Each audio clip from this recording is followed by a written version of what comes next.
महर्षि कश्यप के जो पौत्र है, जिन्होंने राजा दशरथ के पुत्र प्राप्ति के लिए पुत्र कामेष्टि यज्ञ तथा अश्वमेध यज्ञ करवाया था। आज हम चर्चा करने जा रहे हैं ऐसे महान तपस्वी के बारे में जिनके चरण पड़ने मात्र से सूखी अकाल पड़ी भूमि पर हरियाली छा गई, जिनके बारे में कहते हैं अनभिज्ञस्तु नारीणाम विषयाणाम सुखस्य च, कि जो युवा अवस्था प्राप्त करने के बाद भी अनभिज्ञस्तु नारीणाम, उस अवस्था में भी वो अनभिज्ञ थे नारी जाति से कि नारी जाति भी होती है क्या। ऐसे महान तपस्वी मुनि के बारे में हम लोग चर्चा करने वाले हैं दोस्तों। नमस्कार साथियों, मैं हूं पवन कुमार शर्मा। स्वागत करता हूं आप सभी का आपके अपने YouTube चैनल तनिषा क्लासेस के ऊपर। जी हाँ दोस्तों, आज हम लोग चर्चा करने वाले हैं महान ऋषि श्रृंगी ऋषि के बारे में। महर्षि श्रृंगी के बारे में हम लोग चर्चा करने वाले थे और उनका जीवन चरित्र कैसा है और क्या है उनके बारे में आज हम लोग जानने वाले हैं दोस्तों, जिनकी हम सदियों से पूजा करते आ रहे हैं। थोड़ा उनका परिचय दोस्तों आप सभी के सामने रखने का प्रयास कर रहा हूँ। श्रृंगी ऋषि जी के चरित्र के बारे में सुमंत्र जी ने बताया कि ऐसे महान तपस्वी थे, बड़े महान विद्वान थे दोस्त। वो गृहस्थ जीवन में जाना ही नहीं चाहते थे। उनके पिता तो उनको परम तपस्वी नैष्ठिक ब्रह्मचारी बनाना चाहते थे, लेकिन देव योग ऐसा हुआ कि अंग देश के राजा रोमपाद की पुत्री शांता के साथ उनका विवाह संपन्न हुआ था। उनके पिता तो चाहते थे कि उनका पुत्र पूर्णतः ब्रह्मचारी रहे, यहाँ तक कि ब्रह्मचारी रखने के लिए उनको स्त्री पुरुष का भेद तक पता नहीं था। उनका पालन पोषण भी उनके पिता विभांडक ऋषि ने किया था। उनको किसी भी प्रकार का उनके आश्रम में, जहां पर आपके विभांडक ऋषि रहते थे श्रृंगी ऋषि जी को लेकर के, वहां पर किसी भी प्रकार की नारी नामक को नारी वर्ग का कोई भी उस आश्रम में प्रवेश तक नहीं कर सकता था। ऐसा उन्होंने नियम बना कर रखा था। किसने? विभांडक ऋषि ने। विभांडक ऋषि के आश्रम में शेर आ सकता था, लेकिन शेरनी नहीं आ सकती थी। उनके आश्रम में पेड़ होते थे, वृक्ष होते थे, लेकिन लताएं नहीं होती थी। ऐसा उन्होंने नियम बना रखा था। वो चाहते थे मेरा पुत्र परम वैराग्य संपन्न तपस्वी बने। अनभिज्ञस्तु नारीणाम विषयाणाम सुखस्य च, यानी कि उनका पुत्र जो है, यानी श्रृंगी ऋषि जो है, युवा अवस्था प्राप्त करने के पश्चात भी अनभिज्ञस्तु नारीणाम, यानी कि जो नारी जाति से भी अनभिज्ञ थे, ऐसे थे आपके महान तपस्वी महर्षि श्रृंगी। उसी समय क्या हुआ था कि रोमपाद नामक एक राजा था, उसका राज्य था अंग देश। अंग देश के अंदर सूखा अकाल, भयंकर अकाल पड़ गया था और वहां बारिश नहीं हो रही थी। चारों तरफ पूरे पेड़ वृक्ष जो है कि सब कुछ सूख गए थे। तब क्या हुआ था कि जो आपके रोमपाद थे, रोमपाद ने ब्राह्मणों को बुलाया और ब्राह्मणों को बुलाकर पूछा कि हे ब्राह्मण देवता, ऐसा कोई उपाय बताए कि यह जो मेरा अंग देश जो है, इसके अंदर वापस हरियाली छा जाए और इस अकाल से हमें मुक्ति मिल जाए। तब ब्राह्मणों ने कहा था कि महाराज, इसका एक उपाय है और इसका उपाय यह है कि आप अपनी पुत्री जो शांता है उसका कन्यादान महर्षि श्रृंगी को करिए। श्रृंगी जी को आपकी पुत्री का कन्यादान कर दीजिए और जो है कि आपके राज्य में, आपके देश में अकाल जो है दूर हो जाएगा और झर झर झर वर्षा हो जाएगी। लेकिन इस बात को रोमपाद भी जानते थे कि महर्षि श्रृंगी जो कि विभांडक ऋषि की संतान है, और विभांडक ऋषि एक ऐसे क्रोधी स्वभाव के ऋषि है जो कि अपने स्वयं के आश्रम में किसी व्यक्ति विशेष का आना बिल्कुल ही निषेध था, कोई वहां जा ही नहीं सकता था। तो श्रृंगी ऋषि को लेकर के कौन आए वहां से, क्योंकि उनका राज्य पहली बात अलग था, उनका देश अलग था और वहां से उस जंगल में रहते थे। उस जंगल से श्रृंगी ऋषि को लेकर के कौन आए रोमपाद के राज्य में, अंग देश में। तो फिर उसी समय क्या हुआ था कि राजा ने क्या किया था, फिर ब्राह्मणों से पूछा कि और कोई दूसरा उपाय हो तो बताइए। लेकिन ब्राह्मणों ने कहा था कि इसका कोई दूसरा उपाय नहीं है, अगर आप श्रृंगी ऋषि जी को यहाँ ला सकते हैं तभी यहाँ पर वर्षा होगी, वरना नहीं होगी।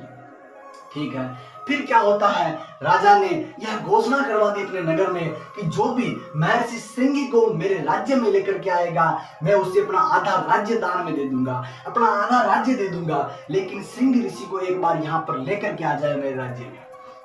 होना क्या था, सब लोग दूर दूर हो गए। लेकर के कौन आए, क्योंकि सभी विभांडक ऋषि के क्रोध को जानते थे। जब विभांडक ऋषि के क्रोध को जानते थे, बड़े बड़े शूर वीर योद्धा दूर हो गए। अपनी इस चुनौती को स्वीकार कोई नहीं कर रहा था, लेकिन कुछ गणिकाएं थी। उन गणिकाओं ने अदम्य साहस के साथ में अपने साहस का परिचय दिया और वो बोली कि लोक कल्याण के लिए हम जाएंगे महर्षि श्रृंगी को लाने के लिए। लोग बोले कि ये अबला लेके जाएगी, क्यों भले ये अबला है, लेकिन अबला इनका नाम है बड़ी प्रबला। अबला इनका नाम है बड़ी प्रबला। कान करिए प्रबला, ये तो अबला है। इसी के साथ वह जाने की तैयारी करने लग गई और बहुत ही बड़े साहस और हिम्मत के साथ में उन्होंने अपने कहा कि हम जाएंगे महर्षि श्रृंगी को लेने के लिए। शास्त्रों में कहा है कि पुरुषों की अपेक्षा नारियों में साहस बहुत ही ज्यादा होता है, कई गुना ज्यादा होता है। वह किसी भी कार्य को ठान ले अगर करना तो वह पुरुषों से कई गुना ज्यादा उस कार्य को बेहतर तरीके से कर सकती है। इसीलिए नारी को मां चंडी का रूप कहा है। यह कहकर वो चल पड़ी। उन्होंने कहा कि लोक कल्याण के लिए, लोक मंगल के लिए अगर हमें महर्षि विभांडक के श्राप का भजन भी करना पड़े तो भी हम तैयार है। ये कहते हुए उन्होंने कहा कि परोपकाराय स्ताम विभूतयः है, यानी कि व्यक्ति का जीवन तो परोपकार के लिए ही है। परहित से बड़ा धर्म क्या है? परहित के लिए अगर हमें अपने प्राणों की आहुति भी देनी पड़े तो भी हम अपने प्राणों की आहुति खुशी खुशी दे देंगे। परहित से बड़ा धर्म क्या है? गणिकाएं तैयार हो गई जाने के लिए और उन्होंने एक युक्ति निकाली और युक्ति निकाल करके उन्होंने एक सुंदर नाव का निर्माण किया। सुंदर नाव का निर्माण करके उसके अंदर कृत्रिम बनावटी पेड़ पौधे लगा दिए। उनके ऊपर, उन पेड़ों के ऊपर सुंदर सुंदर फूल और फलों की जगह पर उन्होंने सुंदर सुंदर मिठाइयां लगा दी, रसगुल्ले जलेबी वगैरह इत्यादि लगा दी उनके ऊपर। और लगाने के बाद में वह जो है कि अपने श्रृंगी ऋषि के आश्रम की तरफ, विभांडक ऋषि के आश्रम की तरफ चल दी। चलते ही चलते नदी के माध्यम से वो श्रृंगी ऋषि के आश्रम के आसपास पहुंच गए थे। तो आसपास पहुंचने के बाद में उन्होंने लोगों से जानकारी ली कि भाई विभांडक ऋषि जो है आश्रम से बाहर कब जाते हैं, क्योंकि श्रृंगी ऋषि को तो वो आश्रम से बाहर जाने नहीं देते थे और बाहर जाएंगे तो कौन जाएंगे? विभांडक ऋषि। विभांडक ऋषि जब बाहर जाएंगे तभी तो वो गणिकाएं जो थी वो आश्रम के अंदर जा पाएंगी। और जो विभांडक ऋषि है फूल पुष्प जो है कि समिधा लेने के लिए, फल लेने के लिए, कंद मूल फल आदि लेने के लिए कब आश्रम से बाहर जाते हैं, इस बात का गणिकाओं ने पता लगा लिया था। महर्षि विभांडक जैसे ही कंद मूल फल लाने के लिए आश्रम से बाहर जाते हैं, गणिकाएं आश्रम के अंदर प्रवेश कर जाती हैं। गणिकाएं जैसे आश्रम में प्रवेश करती है, महर्षि श्रृंगी ने उनका स्वागत किया। उनका स्वागत करके मन में सोचा कि यह भी मेरे जैसे वेद पाठी है, वेद पढ़ने वाले नैष्ठिक ब्रह्मचारी है, मैं इनका स्वागत करता हूँ। स्वागत करके अतिथि का स्वागत किया और अतिथि देवो भव वाली जो अपनी युक्ति है उसको ध्यान में रखते हुए उनकी पूजा की। जैसे पूजा करने के लिए उनको बोला कि आप आश्रम पे, आप जो है आसन पर विराजमान होइए, गणिकाओं को बोला।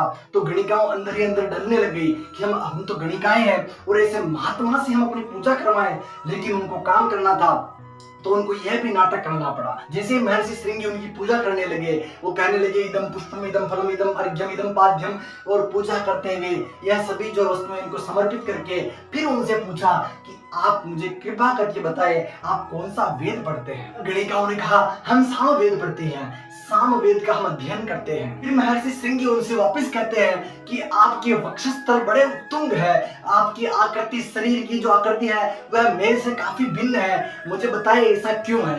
तब गणिकाओं ने कहा हम साम वेद में गान करते समय अलाप लेना पड़ता है, सांस भरनी पड़ती है, इसीलिए हमारे वक्षस्थल बड़े उत्तुंग है। गणिकाओं ने बड़ी चतुराई से उनका जवाब दिया। और श्रृंगी ऋषि बहुत ही भोले थे, उन्होंने कभी संसार को देखा ही नहीं था। जो है कि गणिकाएं महर्षि श्रृंगी से कहते हैं कि चलिए हमारे साथ घूमने के लिए बाहर। तो महर्षि श्रृंगी कहते हैं कि हाँ चलिए। घुमाते घुमाते उनको बड़ी चतुराई से नाव में ले जाकर के वो गणिकाएं बिठा देती है। जैसे वो नाव में जाकर के बैठते हैं, गणिकाओं ने उनके सामने वो जो कृत्रिम पेड़ थे, बनावटी पेड़ थे, उनके ऊपर जो रसगुल्ले मिठाइयां वगैरह लगी हुई थी, मोतीचूर के लड्डू लगे हुए थे, उनको देखा। जब उन्होंने महर्षि श्रृंगी ने तब देखा कि ये कौन से फल है, हाथ में लिया। गणिकाओं ने कहा कि आप इस फल को खाकर तो देखिए। जैसे खाया उन्होंने तो महर्षि श्रृंगी एकदम चकित रह गए, ये कौन से फल है जिनके नहीं तो छिलके हैं, नहीं कोई त्याज्य पदार्थ है, नहीं इनके अंदर कोई गुठली है, ऐसा कैसा फल हो सकता है, बहुत ही स्वीट, बहुत ही मीठा है। तो फिर गणिकाओं ने कहा कि यह हमारे देश के फल है, यह हमारे राज्य के फल है, यह आपके देश में नहीं होते हैं, हमारे राज्य में बहुत ही सुंदर सुंदर, इससे भी कहीं ज्यादा सुंदर फल, मिठाइयां इत्यादि फल है, मिठाई नहीं है। क्योंकि महर्षि श्रृंगी तो कभी मिठाई को देखा ही नहीं, उन्होंने तो कभी कंद मूल फल खाने वाले क्या जाने मिठाई कैसी होती है, जब कभी देखा ही नहीं बनते हुए मिठाई को कि मिठाई कैसी होती है। इतने सरल और इतने सहज थे महर्षि श्रृंगी। वाल्मीकि जी रामायण में लिखते हैं कि मोदकान प्रददौ तस्मै भक्ष्याश्च विधान शुभान तानि चास्वाद्य तेजस्वी फला नीति स्मवन्यते, मतलब ये हुआ कि उन मिठाइयों को खाकर भी श्रृंग ऋषि ने यह समझा कि यह तो फल है, फला नीति, यह तो फल है, यह मिठाई हो ही नहीं सकती। उनको मालूम ही नहीं है, क्योंकि कभी उन्होंने मिठाई बनते हुए देखी ही नहीं थी। जिनका पालन पोषण जंगल में हुआ है वो कब क्या जाने मिठाई कैसी होती थी और कैसे बनती है। गणिकाओं ने लंगर खोल दिया, नाव पानी के बहाव से बहने लगी। बहुत ही सुंदर सुंदर गीत संगीत चलने लगा और जो गणिकाएं मनोरंजन करते हुए किस समय आपके अंग देश आ गया मालूम ही नहीं चला। अंग देश की सीमा में नाव पहुंच गई थी, वहां पर स्वागत की सारी तैयारियां हो चुकी थी। सिस्टम जो है कि अपना पहले से सेट करके रखा था कि हम यहाँ पर लेकर के आए श्रृंग ऋषि को, आप पहले से स्वागत की तैयारी। नदी के तट से पावड़े बिछाते हुए महल तक महाराजा स्वयं रोमपाद पुष्पांजलि लेकर के महर्षि श्रृंगी के स्वागत में खड़े हुए थे। राजा रोमपाद उनको वहां से लेकर के महल में लेके गए। महल में जैसे ही लेकर गए वहां पर सारी तैयारियां पहले से हो चुकी थी। आपकी जो शांता है, राजकुमारी शांता भी विवाह के लिए तैयार बैठी थी, आतुर हो रखी थी कि जब आज महर्षि श्रृंगी आए और कब मैं उनसे विवाह करूं। सारी तैयारियां हो चुकी थी। तुरंत महाराज ने हुक्म दिया, अग्नि स्थापन करवाया और विवाह की शुरुआत हुई और कन्यादान करके विवाह को संपन्न किया। विवाह को संपन्न, जैसे विवाह संपन्न हुआ भंवर की वेला आ गई और विवाह संपन्न होने के बाद में अब आ रहे हैं इधर से विभांडक ऋषि क्रोध में थे, बहुत ही भयंकर उनको क्रोध आ रखा था। राजा ने कहा, हे ब्राह्मण देवता, विवाह तो सब कुछ तो संपन्न हो गया, अब तो आप ये बताइए कि विभांडक ऋषि के क्रोध से इस राज्य को कौन बचाएगा। विभांडक ऋषि इधर से कहते हुए आ रहे थे कि नष्ट कर दूंगा उस राजा को, नष्ट कर दूंगा उसके राज्य को जिसने मेरे संकल्प को तोड़ दिया। फिर ब्राह्मण देवताओं ने राजा से कहा रोमपाद से कि रोमपाद अपने पुत्री को और महर्षि श्रृंगी को दूल्हे के वेश और दुल्हन के वेश में सजा करके एक स्थान पर दोनों को साथ में बिठा दीजिए। जैसा राजा ब्राह्मण देवताओं ने कहा, राजा ने उसी प्रकार किया, दोनों को एक साथ बिठा दिया सजा करके।